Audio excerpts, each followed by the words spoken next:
ભરૂચમાં ભારે વરસાદ બાદ નદીઓમાં ઘોડાપૂરની સ્થિતિ સર્જાઈ છે। હાઈવે ઉપર કીમ નદીના પાણી ફરી વળ્યા છે। હાંસોટથી સુરતને જોડતો સ્ટેટ હાઈવે બંધ કરવામાં આવ્યો। હાઈવે પર પાણી ફરી વળતા હાલ તો પાણી ભરાઈ ગયા છે અને અવરજવર માટે આ હાઈવે બંધ કરવામાં આવ્યો છે। ચુસ્ત પોલીસ બંદોબસ્ત ગોઠવવામાં આવ્યો છે। આ દ્રશ્યો જુઓ, હાઈવે પરથી પાણીની નદી વહેતી હોય તેવા દ્રશ્યો જોવા મળી રહ્યા છે।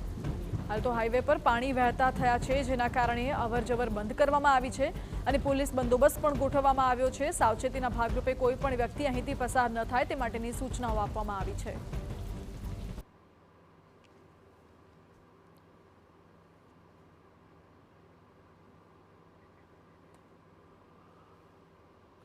તો આ તરફ ભરૂચના હાંસોટ પંથકમાં કીમ નદીના પાણી ફરી વળ્યા। આસર ગામ નજીક મુખ્ય માર્ગ બેટમાં ફેરવાયો છે। સાહોલથી કોસંબાને જોડતા માર્ગ પર પાણી ફરી વળ્યા છે।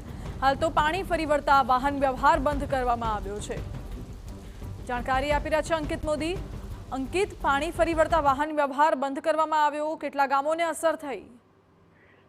જી, ભરૂચમાં સતત ત્રીજો પડકાર તંત્રની સામે આવીને ઉભો રહ્યો છે। પહેલા ભારે વરસાદ, બાદમાં નર્મદાનું વધેલું જળસ્તર અને હવે કીમ નદીનું વધી રહેલું જળસ્તર જે આસપાસના ગામોમાં પ્રવેશી રહ્યું છે। આ પડકાર ચોક્કસ તંત્ર માટે મોટો બની રહ્યો છે। માર્ગ ઉપર પાણી ફરી વળતા હવે રસ્તા બંધ કરવાની પણ ફરજ પડી રહી છે।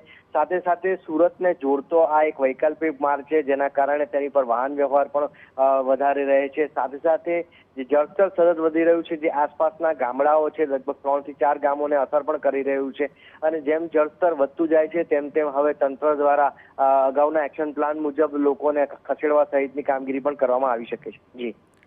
જી અંકિત, આભાર આપનો।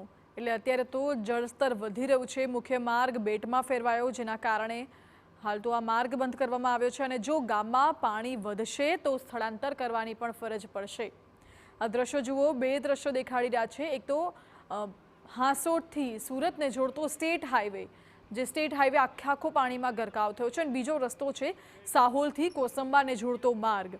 બંને માર્ગ પાણીમાં ગરકાવ થયા છે, ખેતરો બેટમાં ફેરવાયા છે, રસ્તા પરથી નદી વહેતી હોય તેવા દ્રશ્યો સામે આવ્યા છે।